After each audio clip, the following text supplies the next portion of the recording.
Hello and welcome back to another Young Advisor Let's Get Mental podcast. Today we've got the very exciting time of introducing the first in our diagnoses series. This series is designed to sort of look at the ins and outs of what a diagnosis is, what sort of things come into play when one is trying to get a hold of one, how useful can they be, people's perspectives, and I guess some of the problems that we can get into them along the way. But today, I thought, why else to start? What better place to start than what is a diagnosis? What does it actually mean? Who's sort of responsible for it, and what does it mean to the practitioner, as well as what can it mean to the service user? So today, I'm your host, Oli, and I'll be joined by another young advisor, Bry. Hello. And we're very fortunate to open the series with two very special guests to have with us. So I think I'll leave them to introduce themselves a bit about their own background into mental health. But I'll first of all introduce Anne. Hi, so I'm Anne Cox. I'm a consultant nurse who works in CAMHS. I've been a mental health nurse for a little over 20 years now. So I've been working in mental health for a long time, and I've been working in children and young people's mental health for around the last 18 years. So quite a long career to date. And we're very thankful to have you here, and thank you very much. We know how busy you can be, so thank you for giving up your time to be with us. And over to our other guest, we're also joined today by Cameron, if you'd like to introduce yourself a bit.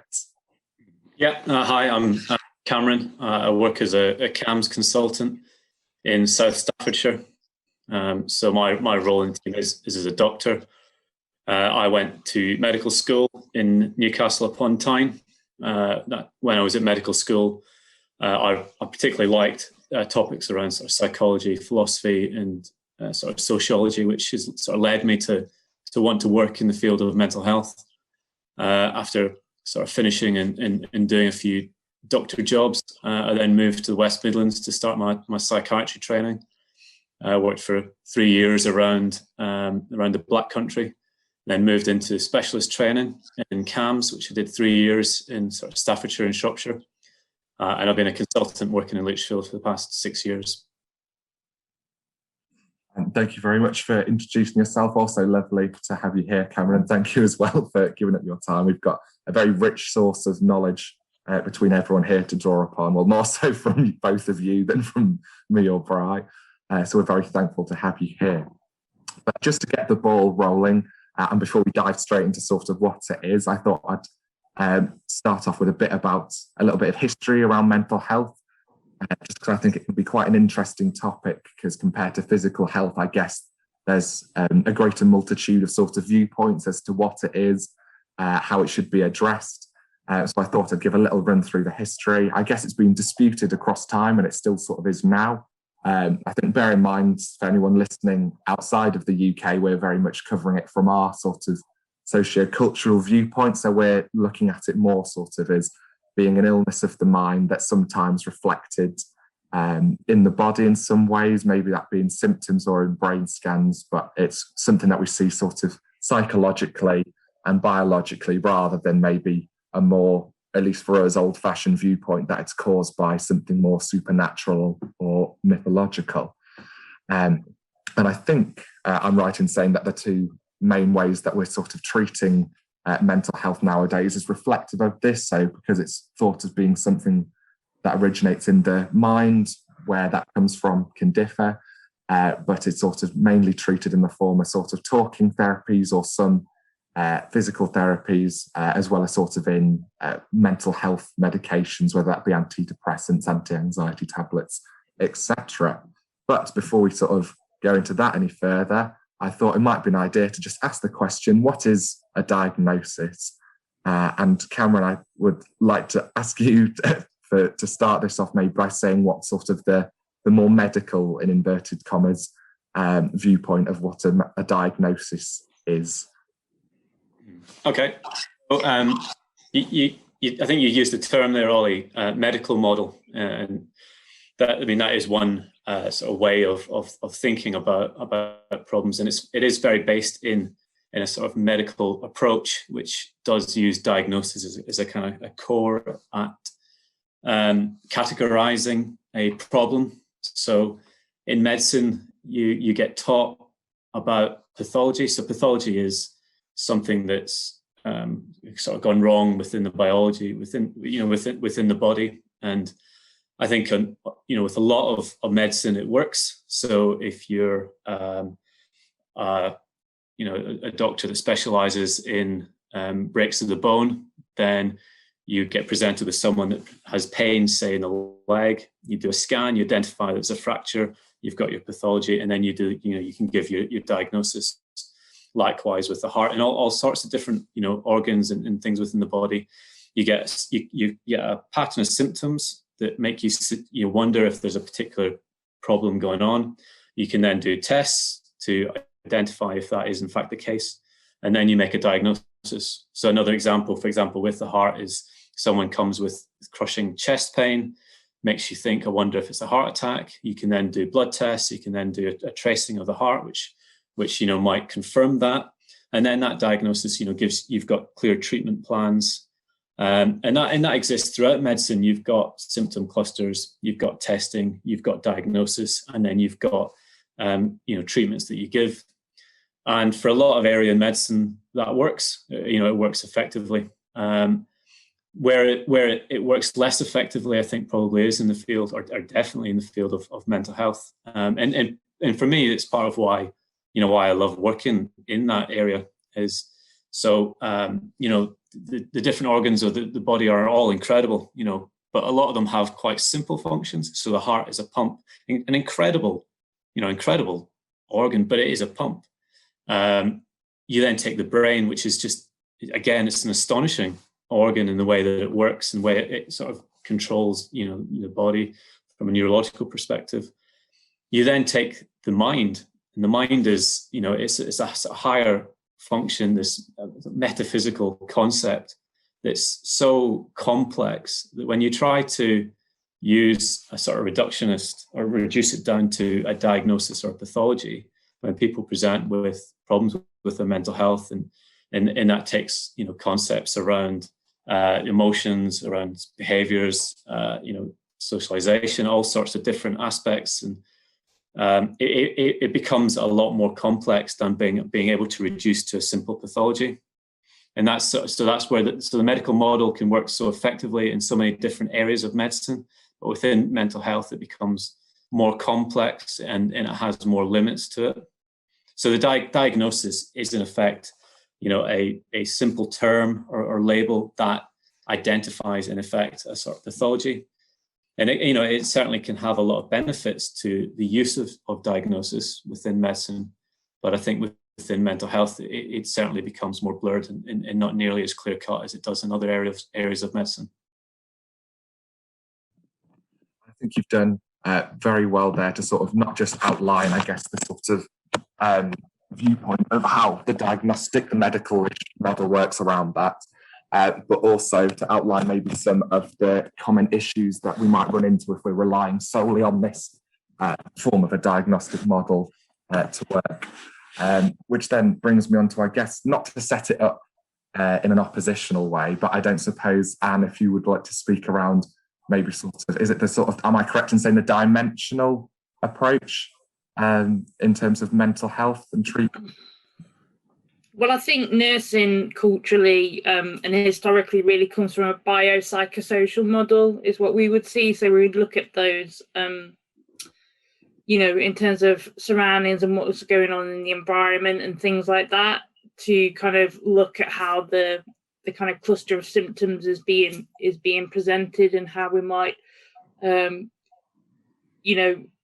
come to a diagnosis of what's maintaining it. I mean, I agree with Cameron in terms of how we, I'm a prescriber, a nurse prescriber, and so I still use many of the medical model in terms of looking at, what are the difficulties that a person particularly has and what is the indication in terms of that pathology and what do we need to do to treat that person. So I think nursing historically will probably take a kind of wider kind of systemic view around what is supporting or maintaining the diagnosis, and maybe looking at some of those ideas really around what can we use within the system or within the kind of psychosocial aspect to support that diagnosis. So we might look at things like social prescribing, or there might be things that we can do within the family that might help that person that's got a difficulty. But I think that it's probably, with like what Cameron said, really, I think the difficulty within mental health is it's very subjective. So we don't have like an ECG to look at what's going on in the mind. We don't have any objective tests, although they are starting to come in with some things like ADHD, although that's neurodevelopmental rather than specifically around mental health. But they're starting to look at how can we actually create an objective, tangible test really for testing out these different things. So with the QB test, it produces an output on a piece of paper that shows somebody's impulsivity, shows somebody hyperactivity or lack of concentration. So you've got something that you can look at, similarly, I guess, to a heart tracing or something like that, where you can actually see it on a piece of paper. And I think that's what the difficulty is within mental health, is that we don't have that objectivity. It's very subjective assessment around that to be able to try and understand things. And I think sometimes that's why we can have a same set of symptoms, but we may come up with two different diagnoses depending on who's doing that and who's looking at it. And that can be really common. And it doesn't mean anybody is potentially wrong, because all of them within the diagnostic criteria, it could be either or. And I think there are some of the challenges that we have within mental health. And I think that's probably some of the things that we're trying to overcome, but it does make it challenging, but it also makes it interesting, I think. No, I can really see that.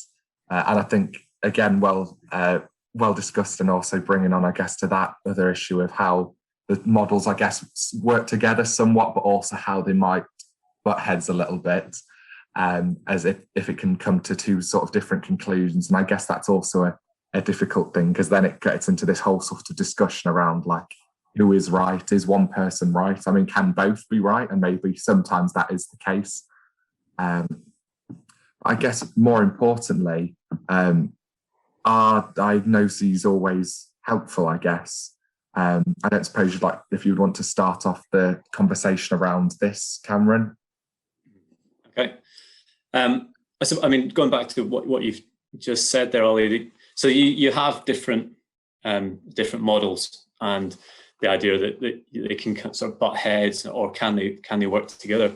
The answer is they certainly can. In a good functioning service, you have lots of professionals with different backgrounds and different ideas, different thoughts, and you want to incorporate them and sort of work together. So if you try and work entirely from one model, I think you'll encounter problems, and I think you have to be totally open to different models and different ideas. And in the term that Anne used, which is, it's a really important one, it's the biopsychosocial model. So it's something, for me in medicine, we were taught it a lot, and it's something that we always, come back to. So the idea is, so diagnosis can have its role, and it can be useful. On the other hand, I personally use a formulation approach a lot, and certainly encourage it in my trainees. And the formulation looks at the biological, psychological, social factors that impact on a person that we're working with, that may help explain some of the challenges they've got. And for me, that narrative is vital. It's something that I put a lot of sort of time and effort into, because I really trying to understand what is going on for a young person I work with, and I think that helps to guide sort of intervention and how best to help. Now, your question is can diagnosis be helpful? And certainly it can. There are some conditions that we might encounter within CAMHS, for example, in which would look to formal assessment towards a diagnosis. So I mentioned there's a category called neurodevelopmental disorders, which can incorporate the likes of sort of ADHD, autism, even Tourette's, and they kind of have defined sort of symptom patterns, things that you would observe. There are sort of formal sort of testing, and actually certainly going through that process. And if you have a diagnosis, I think it does. I suppose the diagnoses have pros and cons to them. So certainly doing this job, I see different reactions to diagnoses. So, for example, with autism, I certainly think, for other people and being able to understand a young person's needs and how they can help them, for example, in school and other settings, can make a big difference. In thinking about how if they're present with mental health problems, for us thinking about what underlies it and how you help it. So certainly, there are diagnoses which I think do help capture difficulty, do help provide a simple sort of term that guides other people and services providing that support.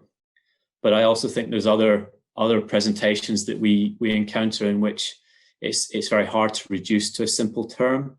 And I also, for me personally, I think it sometimes does a discredit to, what that young person I'm working with is going through, what influences how they feel, the challenges they've got. And I certainly, doing the job, can sometimes be surprised. Sometimes people really, really want to have a diagnosis. They want that sort of simple term, or which captures what they're going through, or for them explains it.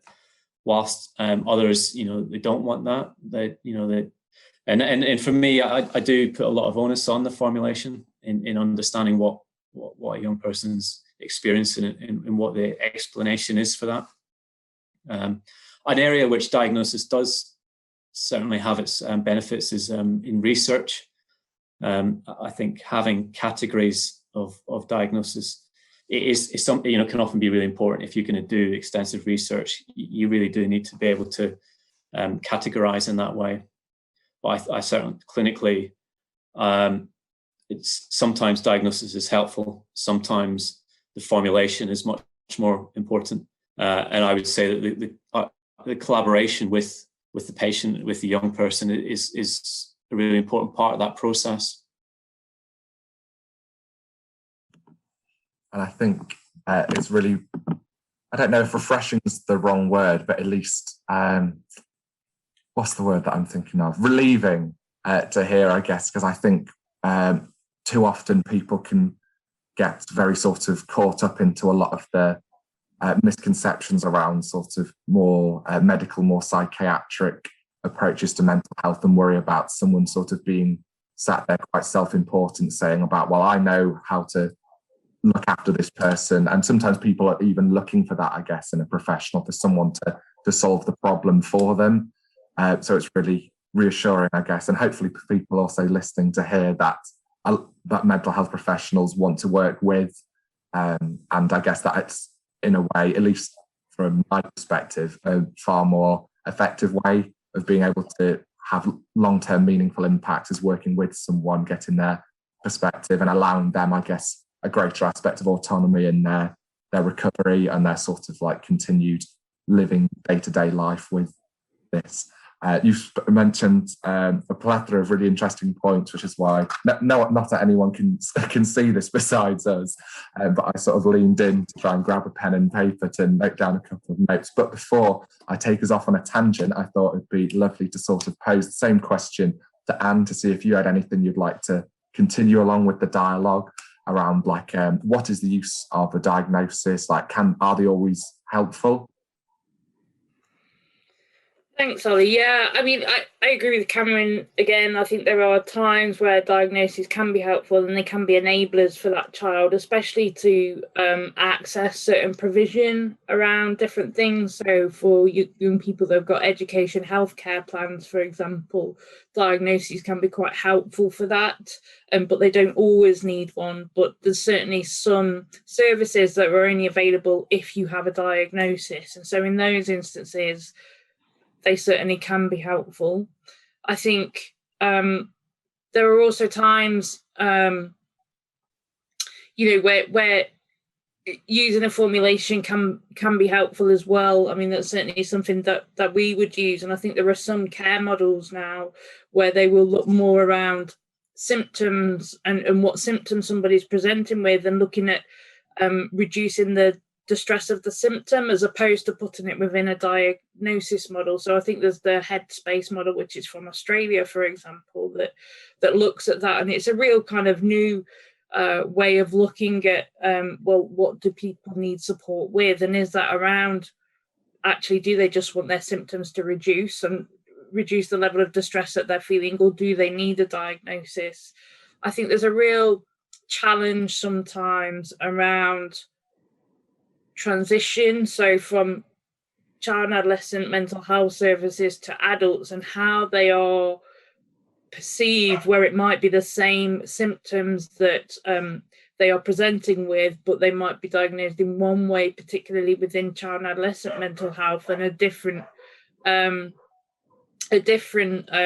diagnosis in adults. And they can't, once they've got that diagnosis, then sometimes it's really difficult to get rid of it. And I think there's still a cultural thing around some of those diagnoses about, well, how is society viewing that person, because of this diagnosis? And I think what we don't want to do is set people up to be judged by society, I suppose, as they're getting older. So I think it's really helpful sometimes to not offer a diagnosis, but work from a formulation perspective.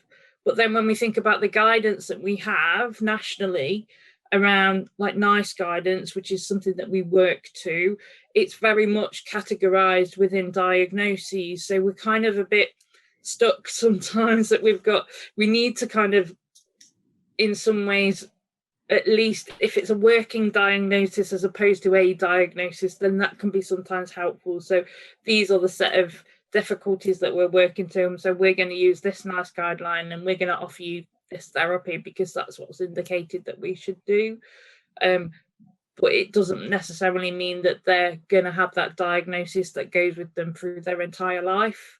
So it's allowing, I think, for the possibility that yes, everybody needs help from time to time, but it doesn't mean to say that just because you needed help for your mental health at that point, that should then affect you for the rest of your life and be judged by society in doing that. So I think that there's positives and challenges on both sides, really. And I guess that's my last point, was just around actually, how do we manage parents? Because parents sometimes come in with they want this idea that they're not doing anything wrong, and there must be something wrong with my child. And so how do we manage that? Because parents a lot of the time will want diagnosis for their children, at least just so that they can name it and say that's what it is, and it's not just about my parenting, and I'm not being a very good parent. But I think that's a challenge that we have as clinicians, really, to try and support them through that and say, well, we don't necessarily need to give your child a diagnosis to prove that it's not just about your parenting that is causing this difficulty, really. So sorry, Bry, I didn't mean to override. I was just gonna hop in because some of the stuff you said about diagnosis acting as almost like a way of accessing services is sort of really kind of crucial at my family at the minute, because my brother's sort of in his mid-20s, and we've been very aware that he's got probably ADHD throughout his childhood. It only really came to we only really became aware of it sort of around early teenage years. and he managed to function quite well sort of in school with a very rigid structure, and he did a lot of sports activities. He was a drummer, so it was always just, we put the constant fidgeting down to him, oh, he's a drummer. And it just didn't seem to impact him too much until going into his late 20s, going into a job and having that, especially during lockdown, that lack of sort of a structure. And he's really struggled to the point where he's gone, okay, I need to get this sorted. And we've done sort of all the go to the GP and talk to the GP, and they've sort of referred him to certain services. But there's, for adults, getting an adult diagnosis of ADHD, again, I know this is neurodevelopmental, but getting that diagnosis has been really, really difficult. And we've had to possibly consider, going private and things like that, because he just can't get that support or even that understanding of himself without I think that diagnosis, and understanding that he's not just incapable of being normal. he does suffer with ADHD, and I think that's I just thought I'd add a little bit of sort of anecdotal stuff in there, that it can really affect people, and in turn that's gone on to impact his mental health in terms of depression and anxiety and things like that, because he's unable to function as he'd like to, and there's definitely that sort of barrier as well between child and adult services and things like that. So I just thought that would be something nice to add on. Yeah, and I think there's something there, isn't there, around validation of what that person is experiencing, and how can that be helpful, as part of whether it's a working diagnosis or not. But it's really important that people get that sense of validation, and that, yeah, okay, we're empathizing, we can understand that you're really struggling with this, and what can we do to support you. And I think, diagnoses, whether we like them or not, are a common language that are known by all, and so it spreads across. And if we can offer some understanding around what's going on for them and validate their experiences, then it can be a really helpful process, even if they're not getting to where they need to get to. So like with your brother, for example, if somebody was saying to it, yes, we can see that you're struggling with this, let's try and find you the support, then it would make a whole raft of difference, wouldn't it, as opposed to like trying to just find anyone that's going to actually sit and listen to him and say, yes, you're struggling, can we help you? Yeah.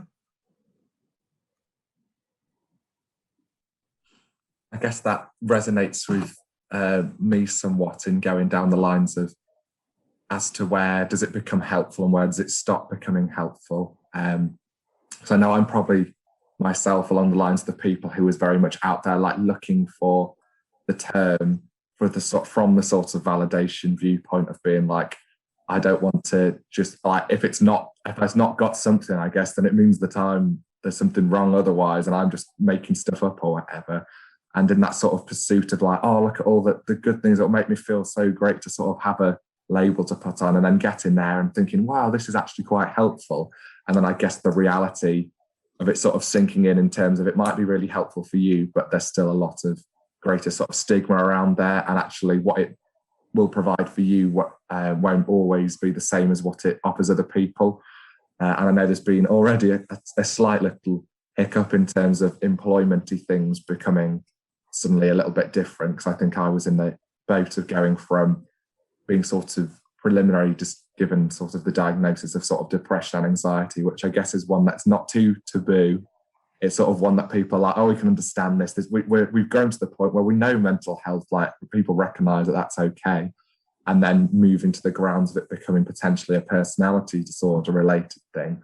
And then suddenly everyone who's gone from being like, yeah, we love mental health, that's all fine, like come do stuff with us, it's suddenly become, oh, this person's a bit dangerous. Like I think it's that sort of a mixture of the lack of understanding and also feeling a bit like suddenly it's out of being able to be controlled. There's no longer sort of an easy solution. I think people don't like. I guess that's part of the diagnosis problem, I guess, is maybe like it's been mentioned as to what actually the diagnosis is and how well other people understand that. And I guess sort of the variety of knock-on effects that can have depending on sort of who you know, the sort of socio-cultural background you're from. Like I think I highlighted earlier, maybe someone listening to this from a different nation, it might have a complete different knock-on effect. Whether that's more positive or potentially more negative is a complete different thing. But before I end up going too abstract and derailing it, I'll try and jump back onto the tracks and move on to sort of saying, well, we've sort of looked at what it is and why. Maybe it would be helpful to have a little discussion around who is sort of involved in the process of a diagnosis. Like, is there, if we were to draw a line in the sand, are we saying that professionals A, B, and C can say something and then not professional D, that's not there? And obviously there are some limitations, but I guess, do we draw it in the sand? How useful is it for people to agree with it, I guess? I don't know if you wanted to start, Cameron, as to who should be given that power of diagnosing or offering some help along that lines.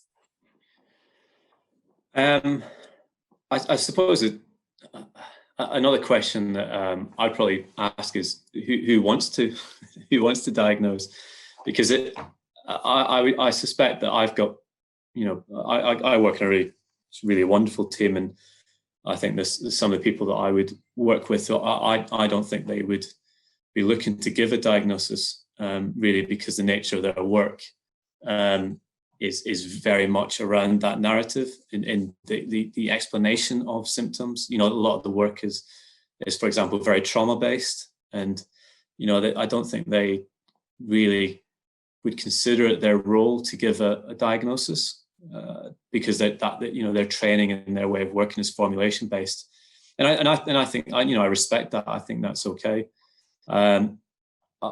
Traditionally, I suspect the idea of diagnosis quite often, people look towards needing to see the psychiatrist, needing to see the doctor. I think we see that quite a lot as a team. I've got colleagues that are doing these really great work and making really great progress, and then they get a message saying, "Oh, we want to see the psychiatrist because we want to know what the diagnosis is." And then there's a piece of work there around actually what's the value in a diagnosis? Why do we feel we need it? Because we're working to this formulation and understanding of what is going on, and that helps guide our intervention. So I think the question of who can give a diagnosis, I suspect anyone with an expertise in feeling competent to give a diagnosis could do it. If that's something that they feel comfortable doing and want to do. But there are it can go the other way, in that sometimes there's too much in the way of diagnoses being given and a lack of consistency. And there's been a lot of sort of work going on to address that. So actually, there are some diagnoses which wouldn't commonly be given just by one individual now. So autism is a good example. That in the past there was a lot of inconsistency in the assessment process that was leading to a diagnosis, a lot of inconsistency in who was getting diagnoses and who wasn't. So now we have specially commissioned services, and it's a multidisciplinary team. So you've got several different professionals working together, each with their sort of skill set, providing different forms of assessment, and then they come together to make a group decision. And I think particularly for the neurodevelopmental problems, I think having that group approach to making a diagnosis is very helpful. I suspect that because diagnosis is quite medical model, those that have more background within working within sort of medicine probably do end up being the ones looked towards giving a diagnosis. But I've worked with a lot of different colleagues, and some do it, some don't. I think it depends on expertise, and as I say, feeling sort of comfortable and feeling it's appropriate in your role to do it. And I have absolute respect for those that kind of say to me, I don't feel giving that diagnosis is my sort of background, my role. I really liked actually how you immediately were able to sort of reframe that, because I think, at least, but I know that I'm very much coming at it from a sort of mainly outsider point of view in that perspective. And I think for me, it almost was in my head as being something that people would sort of be looking to want to do, rather than, I guess how you put it there, it's taking it from how people have been trained. And actually, there's a lot of people out there who are not against it, but might not prescribe to finding it helpful for every situation, I guess.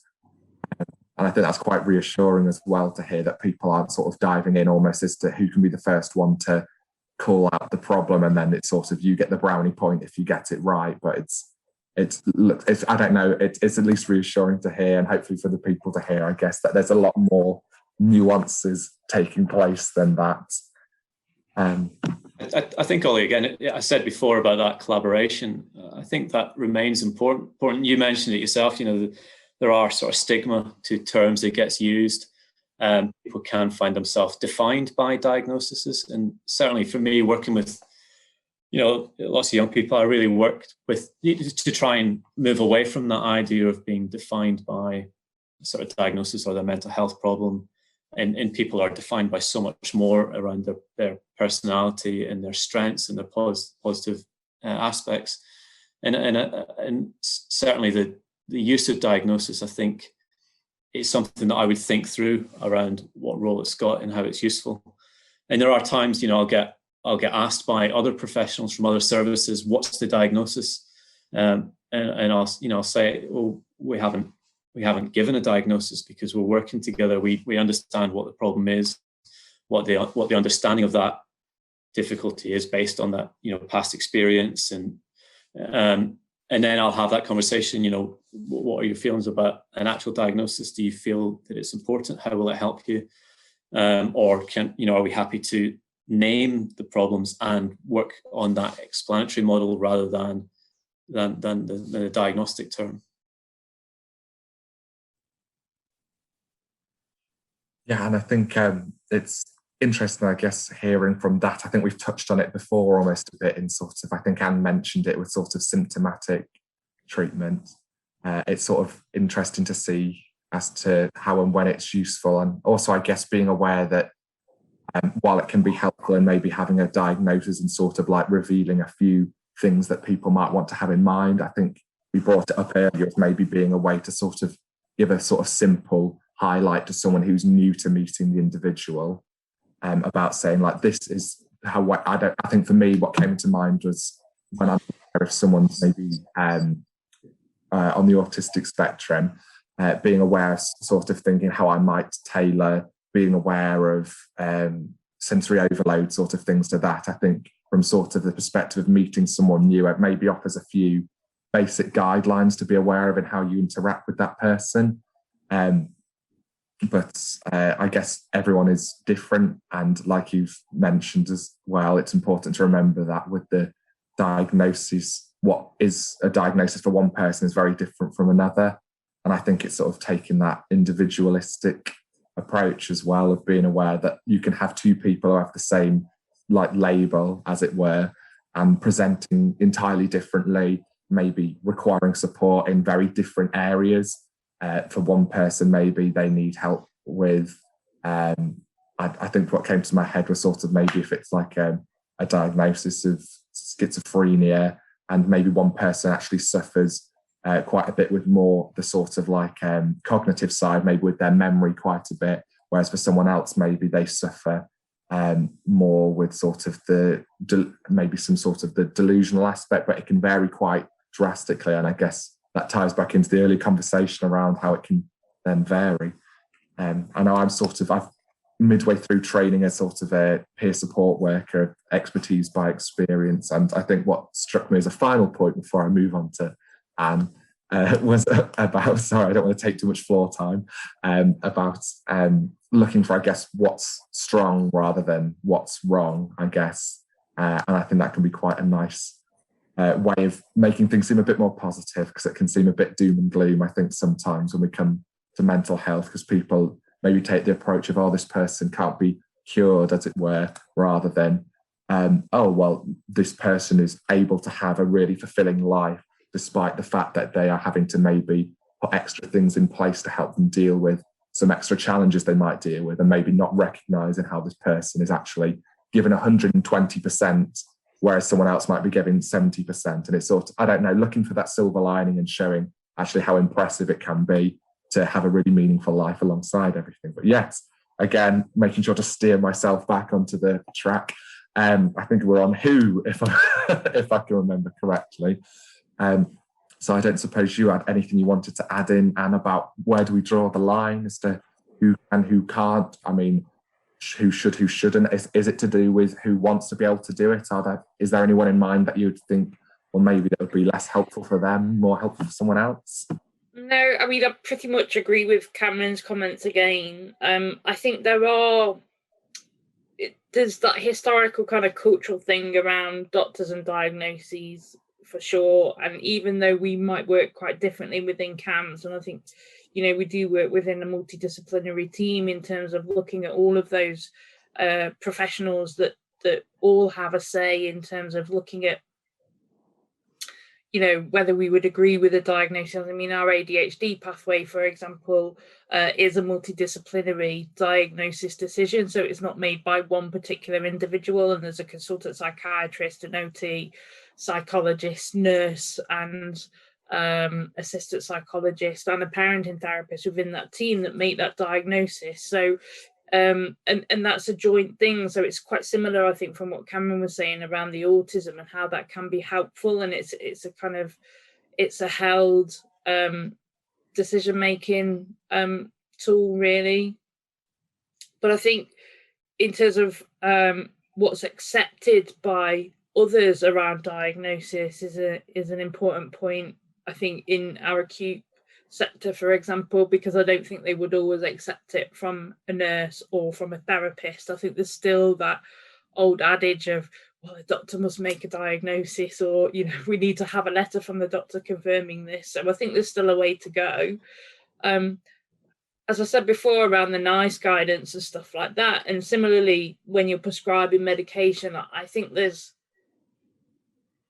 kind of like a working diagnosis that you might work with. So, for example, if somebody has got depression, then you're going to prescribe an antidepressant, and it kind of goes down in that line. And I think you still hold on to those things because it gives you the pathology of what you need in terms of and what treatment you're going to offer. But I agree, with Cam, it's not always helpful to, describe it in a under a diagnosis. Well, you've got severe depression and these are the kind of symptoms and stuff like that, and badge that with them for the rest of their life. So I would say, certainly as a prescriber and as a therapist, that I have to understand what this cluster of symptoms mean. So for me, I would probably diagnose within my own head, but it doesn't necessarily mean I share that diagnosis outside of what the young person would want if they don't want it shared with other people. But I still think there's this old historical thing that it's not actually accepted culturally past CAMHS, I would say. And certainly if it's an MDT decision, like with the pathways that we've said, where there's a consultant psychiatrist involved with that, then that's normally accepted. But in terms of the other stuff, I think there's still a way to go on that. But I agree, I think it depends on that person's level of expertise. So we've got OTs, for example, that work with sensory integration. Well, I would have no expertise in that area, so it would need an OT to make that diagnosis of that difficulty, and it needs experts within those different areas in order to kind of make that diagnosis and have a working treatment plan. But does that mean that you have to label that young person with it? And I don't think that it does always. So I think there's two kind of levels of diagnosis, I suppose, in terms of what we're working with, and which ones we share, I guess, is up to the young person and the family that we're working with. Thank you for listening to part 1 of this podcast. Part 2 will be up shortly in the next few days.